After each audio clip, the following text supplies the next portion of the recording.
All righty. Well, good afternoon, everyone. I'm very excited to share my perspective of instructional coaching today. I just want to stress it is only my perspective. So, just from my experience as a coach here in my district and then at the county level as well, just kind of sharing what I see and what works for coaching, the research that I've done, and books that I've read and resources that I have to share with you. So before we jump in to the presentation, if you could just all put in the chat box, or if you want to come off off of mute, Arlen can let you off.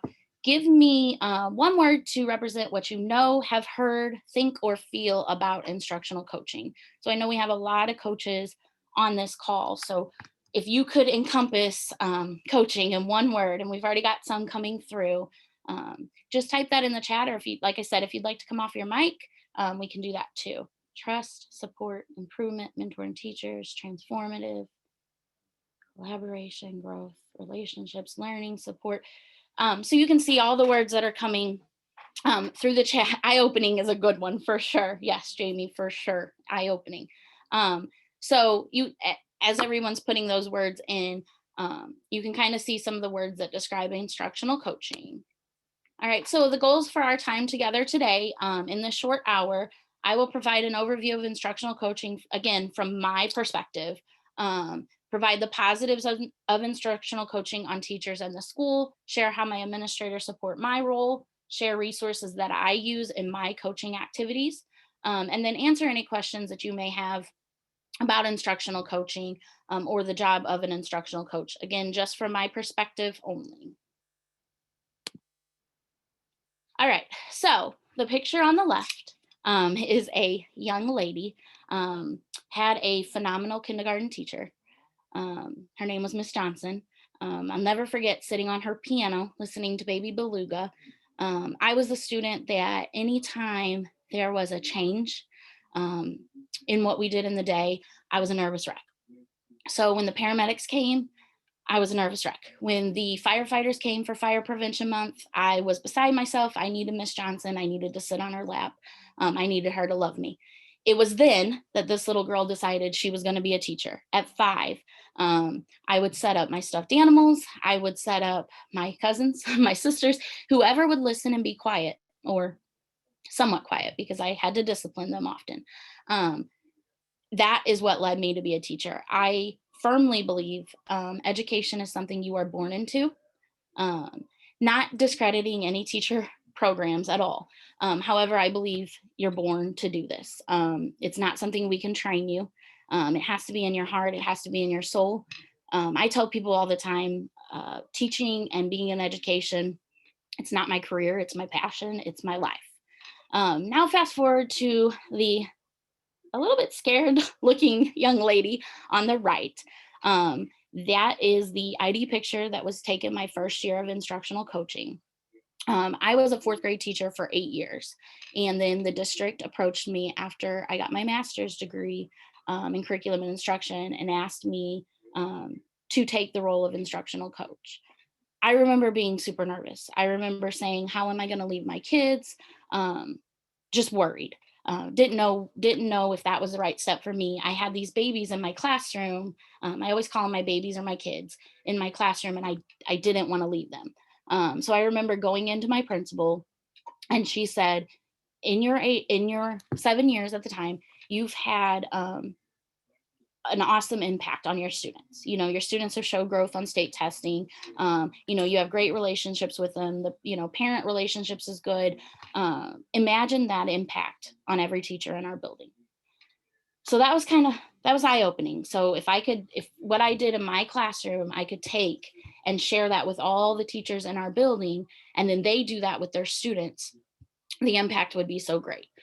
So that's when I decided, okay, instructional coaching is for me. Let me use my master's in curriculum and instruction. And now it has been 8 years. I worked as an instructional coach in a pre-K 5 building for 4. And now I am at the junior senior high school building as an instructional coach for 4 years. Since that time being a coach, I've gotten my administrative endorsement, and I also got my special education endorsement. So just a little bit of my background for you, and some funny picture, a funny picture of me when I was little. Love that hair.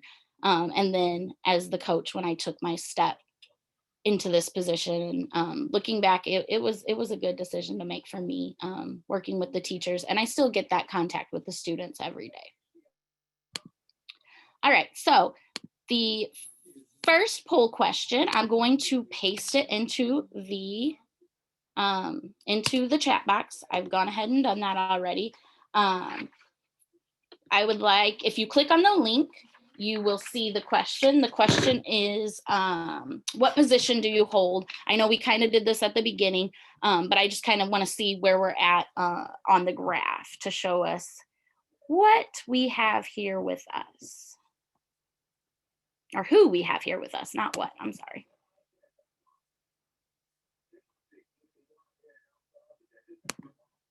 And I'll bring this up, and hopefully you all are seeing my screen as the results start to come in. There we go. So if you can see my screen, I hope everyone, sharing is paused, it says. How do I fix that? Sharing is paused. Bring your shared window to the front. There we go. All right, so instructional coaches, 39%, classroom teachers, 16%, special education, 2%, administrators, 32%, and then just other staff is at 11%. All right, the next question, one more, just to get a little bit more information about everyone. Sorry. You guys think I would be perfect at this, right? There we go. Oh, where did my thingy go? Sorry, everybody. It's kind of being silly on me all of a sudden.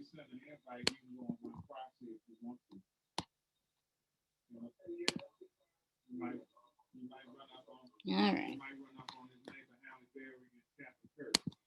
Taking some time here. Come on. All right.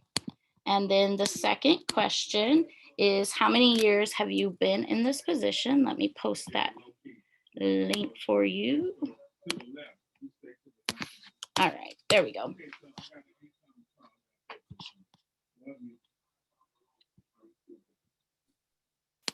All Jennifer, right. I'm not sure if it's, oh, there it is. It's back. Your screen was frozen for a second, but now I see the results. See, you know what? This weather is already messing with our Indeed it is. with our stuff. All right, so hopefully everybody sees what year have you been in, or how long have you been in your position. So we can see we have some first years, some second to fourth years, lots of 7+, so that's good. There's lots of experience on this call, and as we get into it, hopefully you'll be able to share some of your thoughts and your feelings on instructional coaching as well. All right, let me jump back over. Why doesn't it like when I do that?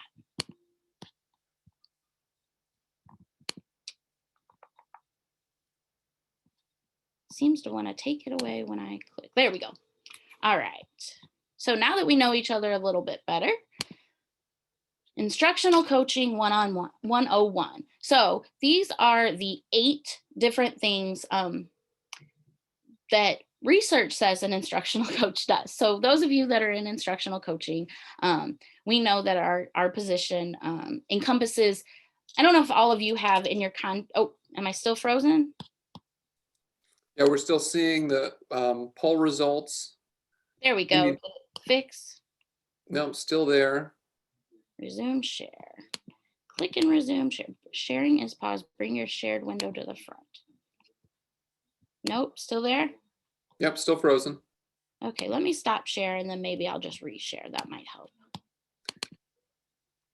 How's that? There we go. Looks good. Sorry about that, guys. Okay, so I don't know if in all of your contract books, those of you that are still in a union, there's this little bitty fine print in the book, and it says all other duties assigned. So as an instructional coach, that little fine print really, really holds true. But these are the 8 things that coaches is in your job description or should be in our job description. Providing job embedded professional development. So not sure about all of you, but having the time in the day to go work one-on-one and give teachers some of that PD that they may need. It's not something that you have to set up. It's not something after school. You're not bringing a presenter in, but you're able to go in and show them a new program or walk them through how to use a Google Classroom or how to import. Maybe you have a new curriculum, so you're showing them how to get on an online portal or how to roster students. I know for me at the beginning of the year, anytime we have new teachers, I show them how to use our student information system. That's all job embedded professional development that we do. We also do, or I also do, facilitate the professional development that we do have presenters come in from the outside, scheduling those, giving teachers polls. What do you need? One of the things I do as an instructional coach at the beginning of the year is sending out a survey to all of my teachers and staff. What do you need? What professional development do you need? How many times do you want to see me in your classroom? How do you want me to give feedback to you? Basically, what can I do for you as a coach? And I'll share that survey with you in a later slide so that you will have that resource in case it's something you want to use, and you can also modify it to fit your coaching and your position. The other thing teachers do, or instructional coaches do, number 2, model and demonstrate best practices. So I have teachers that'll invite me into their classroom, or teachers that'll ask me, hey, my students are really struggling with understanding this. For example, word problems. I'm teaching it, and I feel like I'm just talking and they're not hearing me. Would you come in and teach a lesson for me? Maybe they just need to hear a new voice, or maybe it's something that I need to see what you're doing to be able to model that. So modeling the lessons, demonstrating the best practices when you're in classrooms. That is another role of an instructional coach. Number 3, offer non-evaluative feedback on a regular basis. So for me, this is super important. Making sure that the teachers know I am not an administrator. I am not evaluating you. It is a partnership. It is my job to help you do what you do, and help you to see what you can do better. So I'm not going to come in and say, oh my gosh, you're doing this wrong, or you need to do it this way. Most of the time, I'm just asking questions. I'm asking, well, how do you feel? How do you think it went? What makes you say that? What could you have done differently?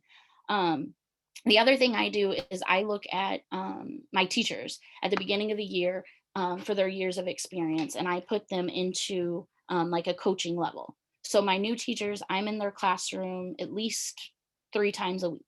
10, 15, 20 minutes, just quick pop in, make some notes and pop out. My teachers that are tenured, or you're 4, 5, 6, I may be in their room once a week, or once every couple of weeks, unless they ask for me to come in, or if an administrator would ask me to go into the classroom. One thing I created and I use regularly, I developed a Google form. We are a Google-based district, so most of what I do is on a Google, in a Google platform. I developed a Google Doc that has and I'm going to show it to you. I promise. It's kind of hard to not see it and see it. But I created a Google Doc that is aligned to the Danielson standards. And it basically breaks it down into, is the teacher doing this? Is the teacher doing this? I write notes. This is what I saw. And then I ask questions at the end. Have you ever thought of, or have you ever, would you be willing to try, or what do you think about? So I share that document with the teacher before I leave their classroom. So they immediately have feedback from me, and then we can schedule time later, or I have set meeting times throughout the week that I meet with each of the teachers in the building. I also, if I am in a classroom and there is a paraprofessional or someone pushing into the classroom, I also include them on that feedback form. And I send them a feedback form as well, so that they know, hey, this is what the coach saw when she was in here. This is the feedback she gave us. Again, the feedback is not evaluative. It's just used to basically, because I'm coming in for 15 or 20 minutes. I don't see the whole picture. I only see a snapshot. So things that I see, there may be a reason I'm seeing. If I go in and I see, a student, doing something that they shouldn't be doing in a classroom and the teacher's not saying anything, there may be a reason the teacher's not saying anything. Maybe they're doing planned ignoring, or there's usually reasons behind things that I see that I may not know because I'm just coming in for that short little snippet of time. Number 4, we are site-based teacher leaders who support both the teachers and the students. So it's important, like I said, when I left the classroom, I still wanted to be connected to the students. That was super important to me. I still wanted to have daily interaction with them. And as the coach, I am there to support them, and I am there to support the teacher. So anytime a teacher needs anything at all, needs a resource or needs help with something, I'm there to support them. And the same goes for the kids. So all of our curriculum here in my district, we have the online curriculums as well. We have the textbooks hardcover, but then we have online. So if a student is struggling getting into a program, they come to see me. I also run all of our assessments. So our quarterly benchmark assessments, our state testing. So kids know, hey, if you have a question about your score, if you have a question about any of it, they can come and find me to support them. They know, actually, it's funny, today I was putting up a new bulletin board. We're going to do Olympics, academic Olympics. So our kids are going to try to earn medals in each subject area. So the kids today were like, Miss Root, what are you putting up today? And I was like, oh, we're going to do academic Olympics. So, just being there as a support for the kids that are struggling. Sometimes because they knew me as their elementary teacher or their coach, a lot of them have grown up with me. So a lot of them will just come and want to talk because I'm a familiar face. And the instructional coach, they see you supporting a teacher and helping the teacher and helping the school. So sometimes it's easier for them just to come to you and say, hey, can we just talk? You're always here and you're always helping. Can you help me? So just being the support for the teachers and the students as well. Number 5, create an environment where student need drives professional development. So I think my teachers would probably tell you that they've heard me say the word data and student needs, or the 2 words student needs, quite a bit, almost every single day, maybe 5-10 times a day. Because everything that I do or every decision I make, I think to myself, is this good for kids? If I'm asking a teacher to do something, or I'm saying, hey, this is a really good practice, the teacher knows that I would do the same thing. It's something I have done or something I would do. I'm never going to suggest something and say, oh, try this. Never done it. Don't think it'll work, or don't know if it'll work, but go ahead and try it. So I always want to take into consideration what our students need and then what our teachers need, which again is part of the survey that I generate to my staff. Now, as far as the students go, here in our district, we do give our students a survey and give them a voice as well. What would make your school better? What do you want your teachers to know? How can we help you? What do you need? And again, those answers also gear what we bring in to our students. We know here in our district, our students do suffer from trauma, a lot of trauma, especially now with COVID. There's impacted trauma. So we're constantly bringing in professional development on helping students cope with trauma, helping them develop the tools to cope for themselves. So that's really important. At the heart of everything that I do as a coach, it is the student. What is best for them? How will we make them better? How will we help them see their greatness? Number 6, offer guidance and feedback at the exact time teachers need it most. So this goes back to the walkthrough form that I give to my teachers before I leave the classroom.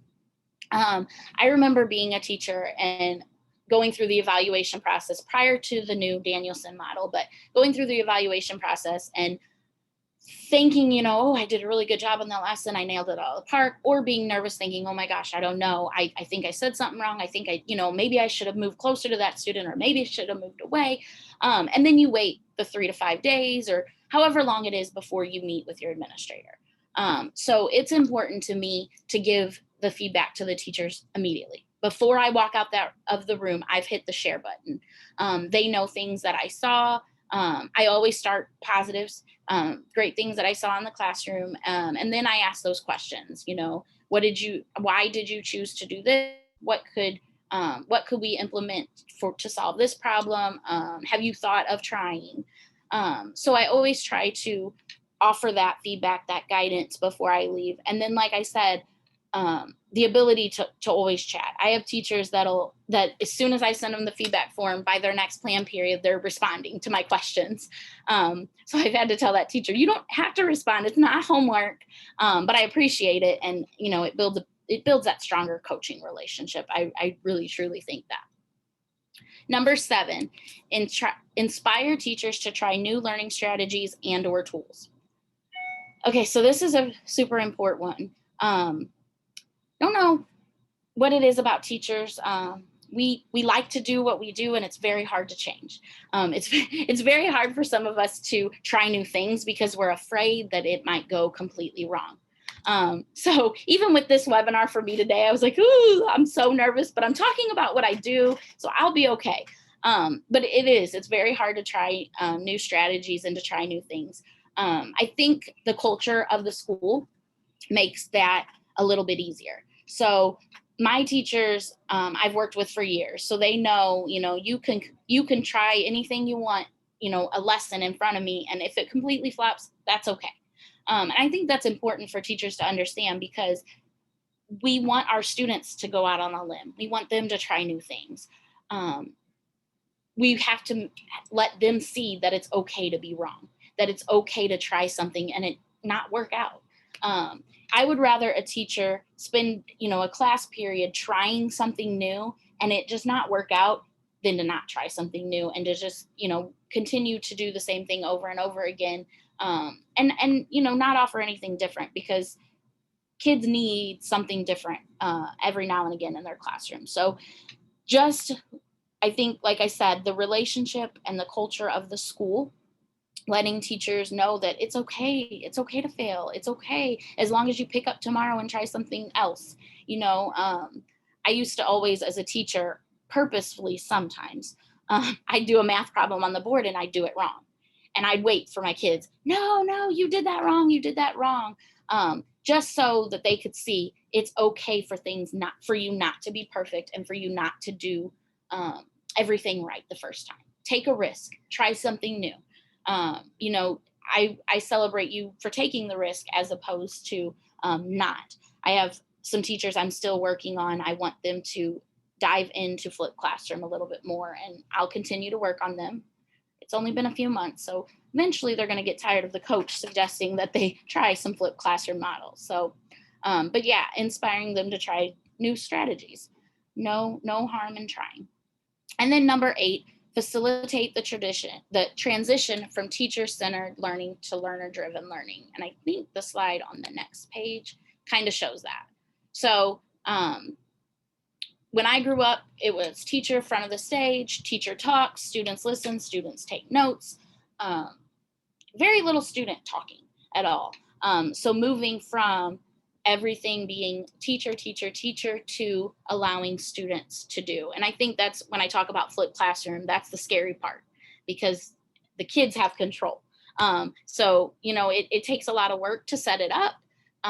But as a coach, again, giving the students the voice, and giving the teacher the belief that they can do it. And it's that whole relationship piece. It's the whole culture of the school. But just supporting the teachers and knowing that we take risks and we try new things. And if you try to allow the students to be in control and it doesn't work, then you scale it back, and you know that you're not yet ready. Your class is not yet ready. There's things you need to put in place and things you need to try. All right, so I've talked a lot to you so far. What do you, what I want you to share is, I want to talk about it. I was hoping we could do some breakout rooms, but unfortunately that wouldn't work for us. What is the most important role of an instructional coach? And if you'll just put it in the chat, or if you would rather come off your mic and speak so we can hear some voices, that would be fine too. If you just raise your hand, then Arlen can unmute you. What is the most important role of the instructional coach? Anybody got any thoughts? Meaningful relationships, support teachers, listen and observe. I think listening and observing is very important because it's easy to want to jump in and solve the problem. Feedback, resources, modeling.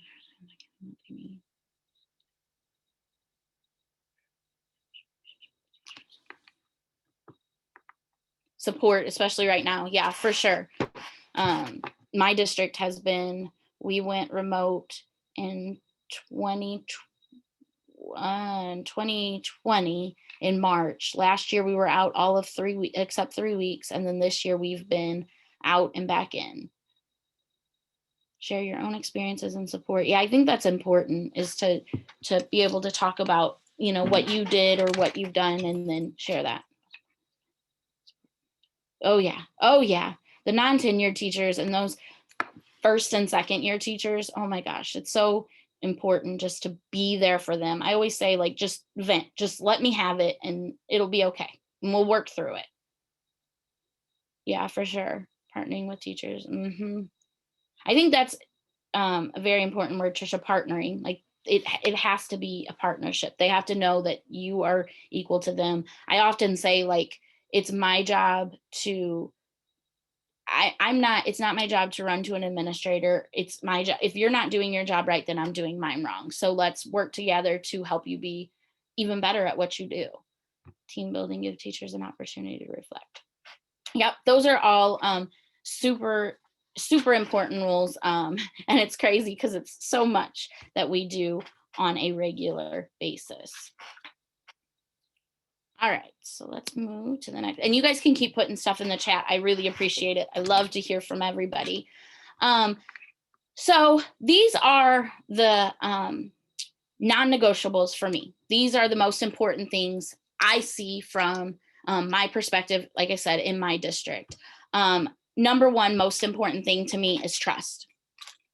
The instructional coaching relationship only works if the teacher trusts the coach and the coach trusts the teacher. I tell my teachers all the time, if it's not good for kids, I'm going to say, hey, you know, let's find a solution. Let's try something different. You know, if they choose to continue whatever that activity or behavior is, that's when I have to talk to my administrator about it.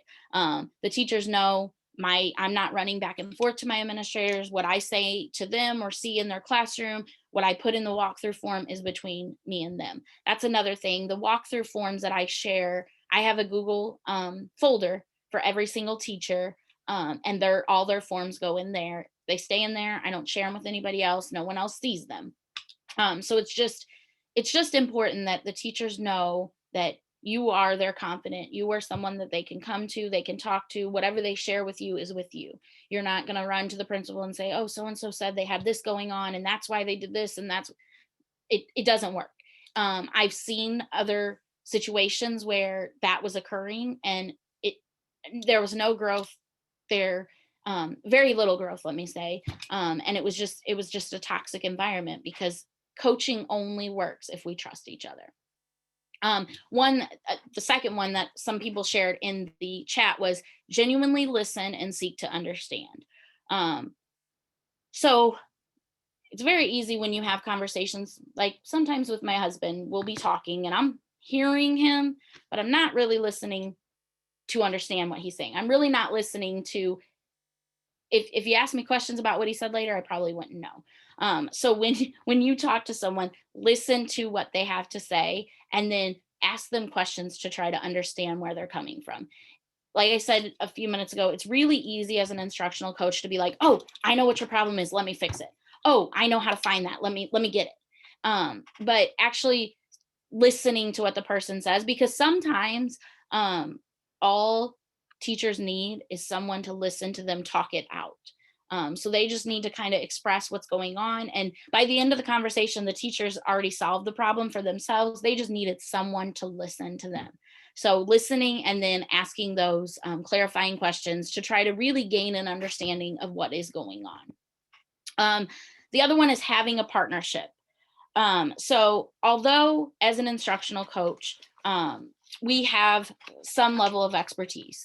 Some, have advanced degrees or have degrees in curriculum or have a principal's endorsement or have all these other things that give us a level of expertise. It's important for you to go in and listen, like we just said, listen, but get the knowledge of what the teacher knows as well.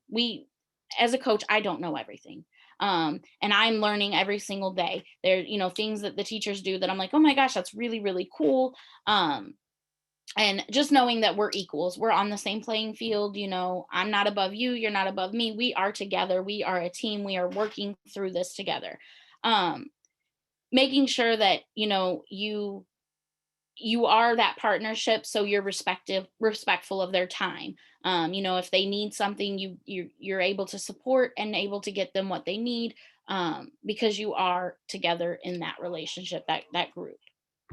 The next one, as an instructional coach, for me early on, was probably one of the hardest things, having those hard conversations. So when you go into a classroom, or you see something taking place that isn't best for kids, it isn't something that the school or the district want to be occurring, you have to talk to the teacher about it. And you have to approach it, pretty much head on. You are the step before the administrator. So I wouldn't want one of my teachers doing something, even if it's not something super negative, just, something in their classroom. Maybe the teacher's doing a lot of talking, or they're not giving students enough wait time, things that are pretty small. But you wouldn't want them doing in an evaluation. You want to kind of help them out with that. So having those conversations just to say, hey, I noticed, you call on the same student most of the time. 75% of the time, so-and-so raises their hands. That's who you call on. You don't give the students any think time. What could we do to work on that? Could we try, okay, make sure you call person in the front, person in the back, or, however you choose to do it. Or do we say, okay, everybody talk with your shoulder partner, and then the person on the right is going to share out for the group, or, just ensuring you have that conversation head on with the teacher so that they can fix their practice. The next one I think is educators in general, principals, nurses, social workers, teachers, custodians, superintendents. Be prepared to pivot. Every day when I come in as a coach, I have even now, I have sticky notes all across the bottom of my keyboard with this is what I'm going to do today.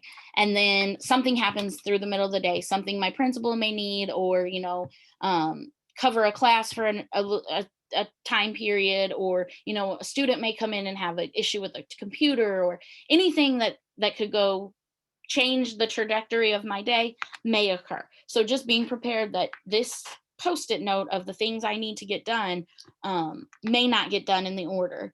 I think it's important as a coach being able to prioritize what is most important and what needs to get done first. Like I said at the beginning, kids are at the heart of everything I do. So if it's a student related problem, that's probably going to be number one. If a student needs something, they're going to trump everything else. Getting a bulletin board up with student names on it that, celebrates them, or posting something on the website for the kids, those are going to trump all the other data and things that I need to do as a coach. But they go down on the list because of, like I said, students do come first in my world. And then the last one, I've said all of them are really important. The most important, this one is the most important. Never, ever, ever forget what it was like to be a teacher in a classroom. So, I've worked with a lot of administrators over my 15 years. And sometimes they do and suggest things that are, they're just not, they just don't make sense. And it's like, remember when you were a teacher, is that something you would do? So I always think, okay, if I was the teacher in this classroom with those students, Is this something I would do? If it is, then I move forward. Okay, then I'll suggest it to a teacher, give it as a tip. But if it's not something that I would do, the other thing is I can send a lot of emails from my desk. I can send, hey, reminder this, reminder that. Oh, young authors is coming up. Oh, this is coming up. Oh, we got this. Oh, we got this. But if I'm a teacher sitting in the classroom with 20 little little students or big students in the high school case sitting in front of me, getting 15 emails bombarded, it just isn't going to feel good. Providing professional development for staff that just isn't what they need. It's not a good practice for a coach, not a good practice for a principal, or a leader at all. So I always say, remember what it was like to be a teacher. What did it feel like to get all these things dumped on you? What did it feel like to say, oh, you got all this grading to do? Oh, okay, now I need you to turn in, lesson plans by tomorrow. Oh, by the way, and make sure you revamp your lesson plans to include all of this. So like I said, I try to remember what it was like to be a teacher with everything I say and everything I do, from the coaching perspective. All right, so this is kind of how I felt. I know, meeting with some of the other coaches in my county, they're like, yeah, so I got this new job and I was really excited about it. And but then it was like, I really don't know what I'm doing. I really don't know what I'm supposed to be doing. So just kind of a little humor here. Congrats, you're an instructional coach. What do you do? Well, I have no idea. And even 8 years into it, some days I'm like, I have no idea what I did today, because it's just there's so many different things. So, the impact and the role of the coach, obviously you can tell, the impact on state testing scores and formative and summative assessments. And, is your curriculum aligned? Okay, good. Yeah, kids are learning, kids are showing growth. Okay, are my teachers happy? Is their survey results showing that I'm doing what they need? Those are all things that tell you. But the biggest thing for me, in addition to surveying my teachers at the end of the year, is I ask, what does the instructional coach do for you? I'll ask the students, what is Miss Root's role? What do I do here? And they tell me all kinds of things. Sometimes I'm the snack cart person. Sometimes I pass out the chips. Sometimes I put up. It ranges, depending on what student you ask. But these are some things that my teachers, actually my current teacher, said this is what our instructional coach does, or this is what they do, for me. So just being helpful. That the first one is from one of my humorous teachers. He also added, if you could do my lesson plans for me, that would be great. At the end of this, didn't put that on the slide, but he's funny. So just helping teachers reach students, providing feedback, sharing resources that they don't have to go find, helping with NWEA scores, providing information about student transcripts, creating student schedules. These are all things that they think a coach should do, or things that have been done for them. So there's, as you can see, lots of different things there. Giving instructional strategies and feedback, modeling lessons, guide teachers with lessons, assessments, and standards, setting up PD to enrich lessons, providing feedback on their teaching methods, not just say what should be seen, but modeling and doing things to help, or showing them how to do things. Offer instructional materials to meet the needs and help educators grow in their craft, which in turn leads to higher student achievement. All right, so if you take a look at the Wordle in front of you, again, if you'll just share in the chat, or you can shout out and we can hear your lovely voices. What is the one word from this Wordle that jumps out from you now? Anything that has changed?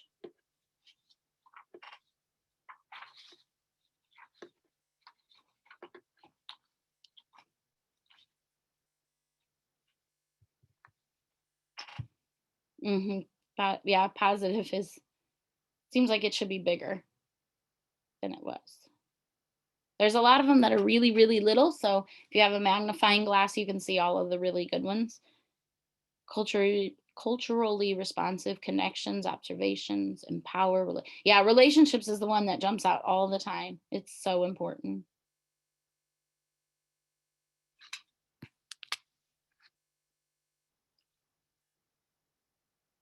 Culturally responsive, reflective, empower.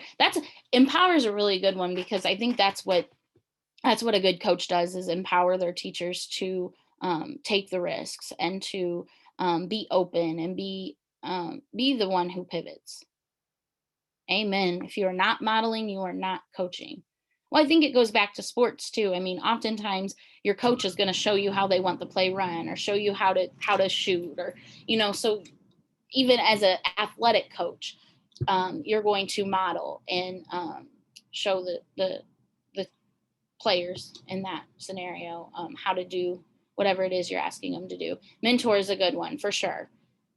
Being that person that they just like I said, being those ears, being just there to listen. If they just need to, I've had teachers, I tell them all the time, if you need to yell, if you need to fuss, if you need to cry, whatever you need to be, I'll be your shoulder and I'll be your ears to listen.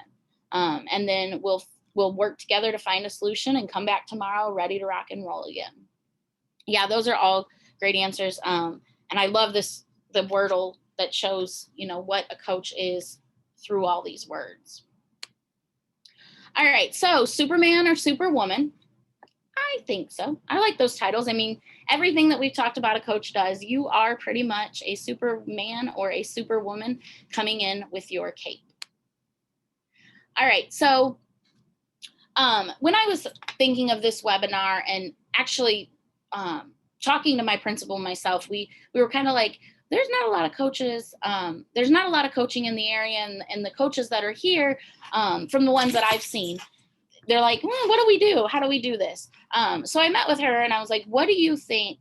I know from my perspective, what is the most important, but what would you say is the most important things for us to have, for a coaching relationship to have?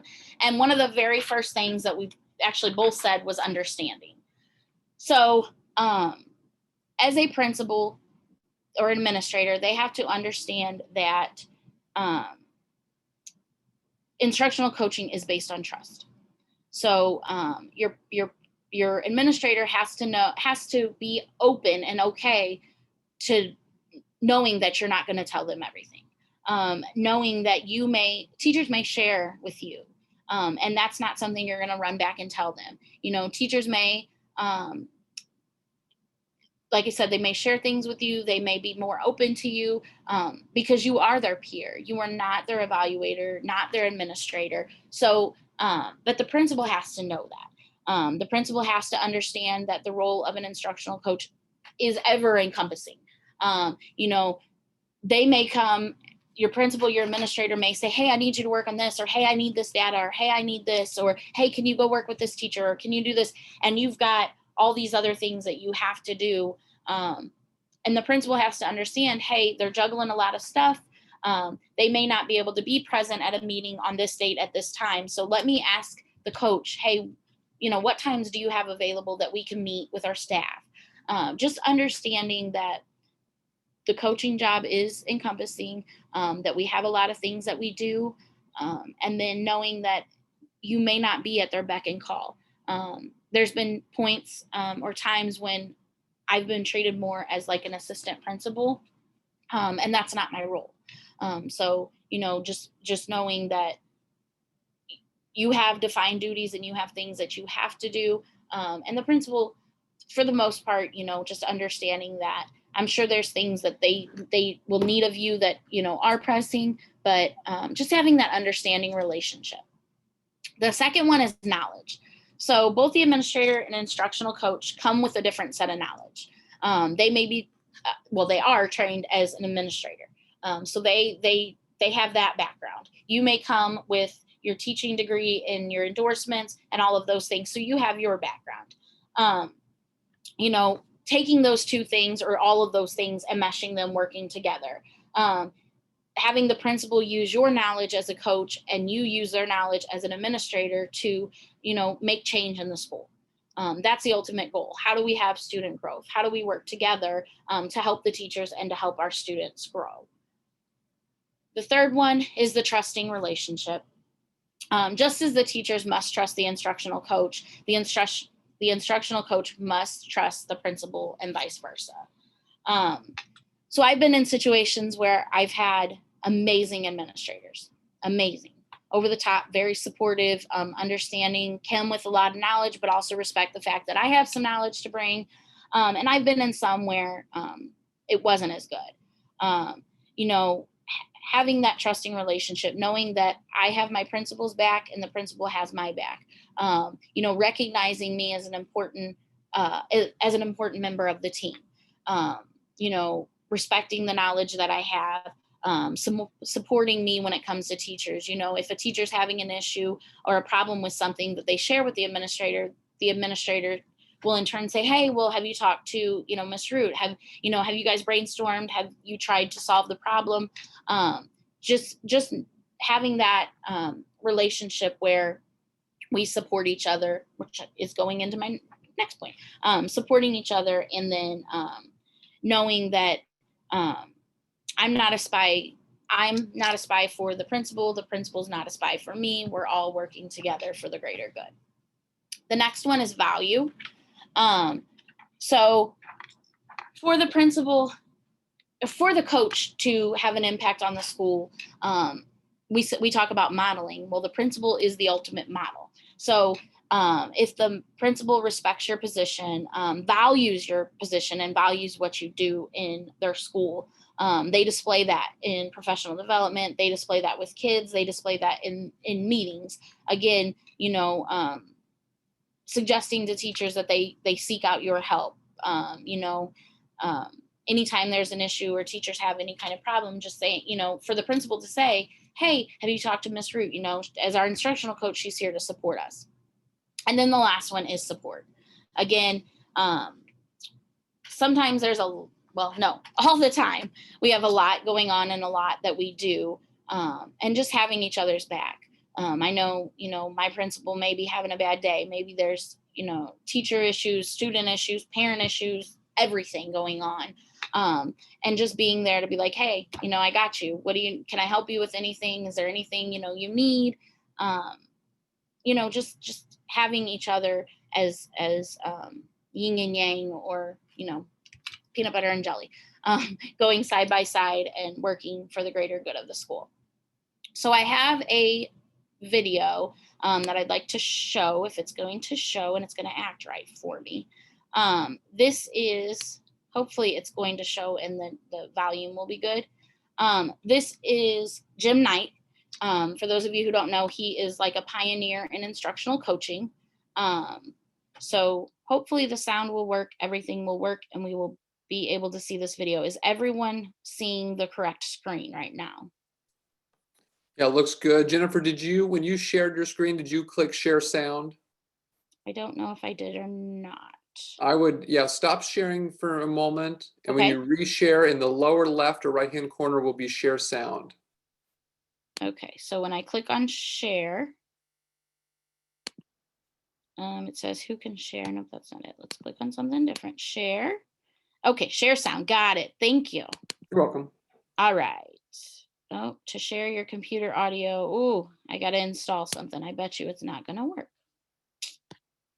Oh yeah, that would probably require you to log out and log back in. So this might not cut it. Okay, well, what I'm going to do is I will share this video for you all to watch, because it is important to hear Jim Knight's perspective on what impact schools can have, or I'm sorry, instructional coaches can have on a school when the administrator and the principal support each other wholeheartedly. So it is a great video. It's only, I think, 3 to 5 minutes, but he is awesome. And I thought I do have his book. It's in my resources that I'm going to share with you all. If you search at all right now, if you were to Google instructional coaching, I promise you Jim Knight will be the first name that comes up, because he is phenomenal. Oh yeah, Jim Knight is incredible. I've never been to one of his PDs. I have to say that, but I have watched a lot of his YouTube videos, and I have read plenty of his books. Maybe one of these days I'll get to go to one of his PDs. I can imagine they're pretty pricey. So, but yeah, he is like just the epitome of instructional coaching. Everything he's a guru. That is it. Thank you, Stacy. My words are escaping me. He is the guru of instructional coaching. So he definitely is who you want to look up if you're new to this or if you're wondering anything about coaching. I'm sorry, I apologize. We can't see that video. I wish we could because it is really good. But if you watch it when we get off this webinar. All right. So as I promised you, are we all back onto my correct screen? I hope. Yep, that's good. Good. Okay. So at the end of the webinar, I will put the link to a Google file that has all of these resources in them. But in the meantime, I do want to click on some of these. I talked at the beginning about the beginning of the year teacher survey and then the end of the year teacher survey that I send out. I have a copy of those in the Google form. Feel free to make a copy, edit them, use them for your own coaching.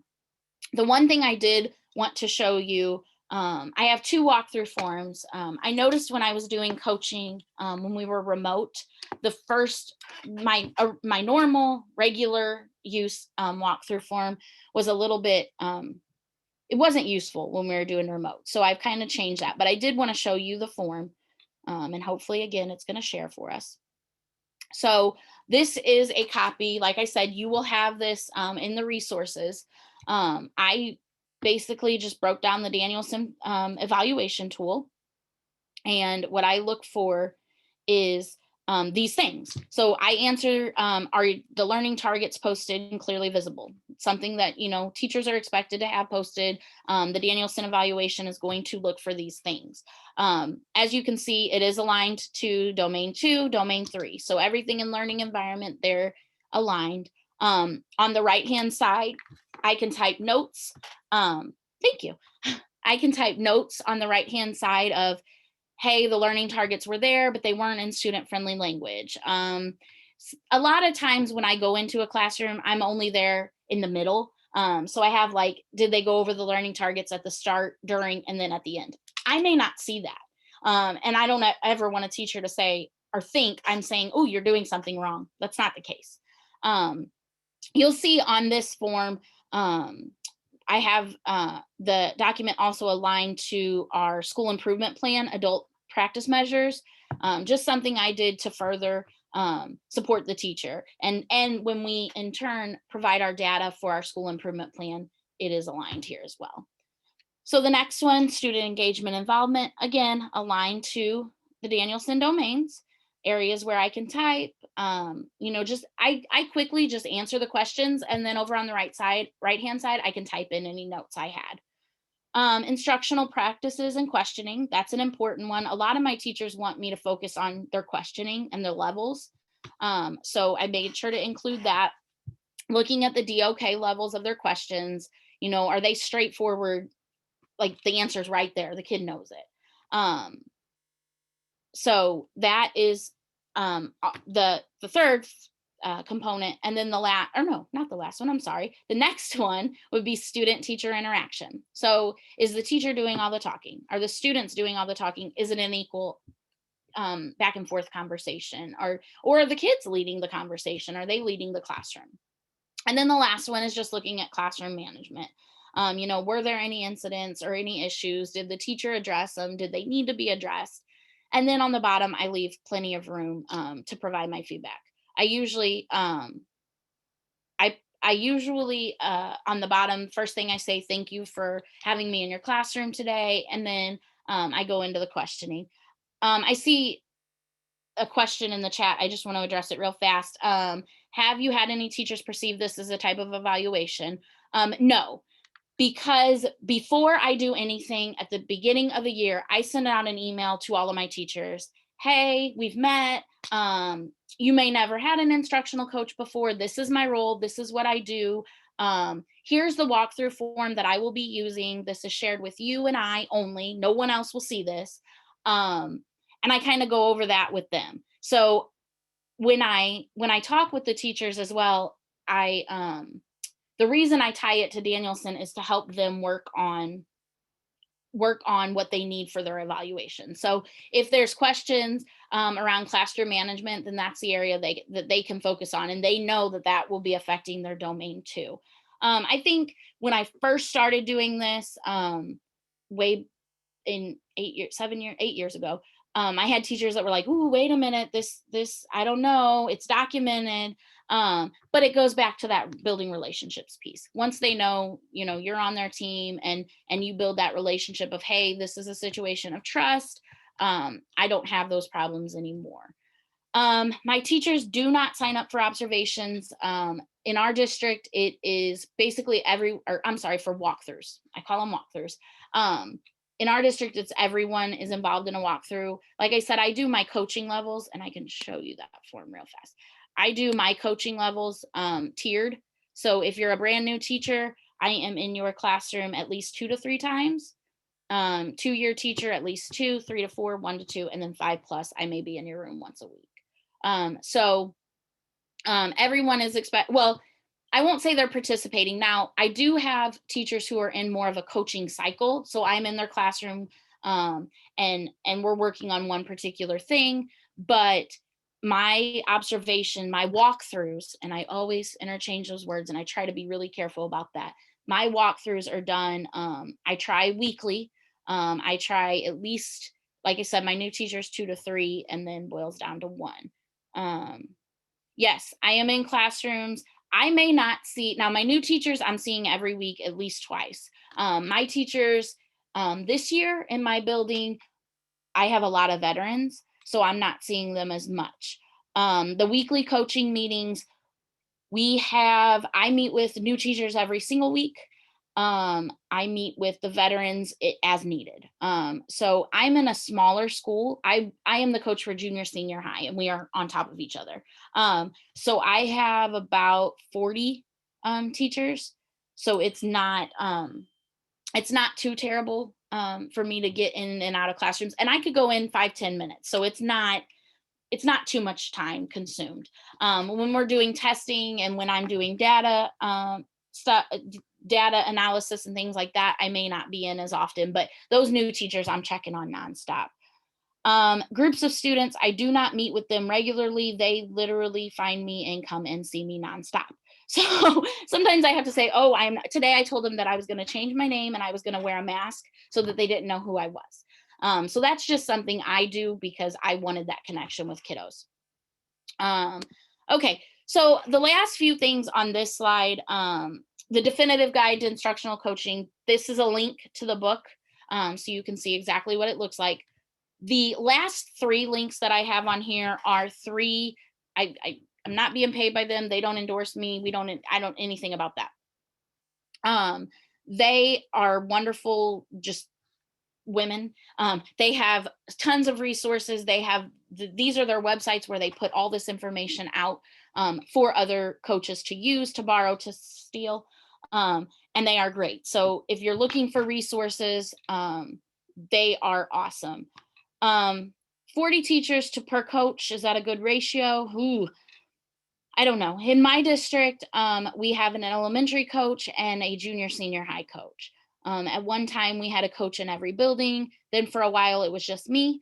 And then we're back to one at the junior senior high and one in elementary. For me this year, it works because I'm not, like I said, my staff is towards the upper end, the 5+ or the 4+. There are years when I'm like, oh my gosh, I'm going here and here and here and here. But at those times, like I just always support the younger, the new teacher, the first year, or even if they're not new, but they're new to my district, I run and I support them. And I'm good for, hey, does anybody need anything? For my tenured teachers. I'm fortunate that my buildings are small enough that if they need something, they've sent me an email, or they've seen me in the hallway, or they've sent me a text. So I kind of keep up with them that way. All right. So I am coming to the end of my time. It went really fast.